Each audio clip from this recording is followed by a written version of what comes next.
Today we'll talk about how can you find earnings on your app. We're going to figure out the solution on how you can do that on your app. So you just follow this ways, then it's going to work with you. So all you have to do, so you just go down here. You click here on profile down here. When you just click on it, when you click here on profile, it's going to take you to this list. It's going to show for you like this. Then all you have to do now, so then you just click here on payments here. When you just click on it, then it's going to take you to next step here.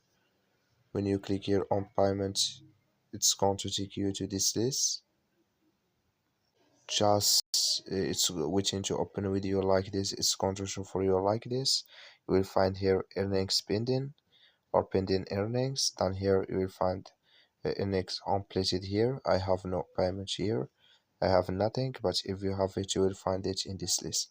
That's all you have to do. Thank you for watching. Don't forget to support us by liking and subscribe.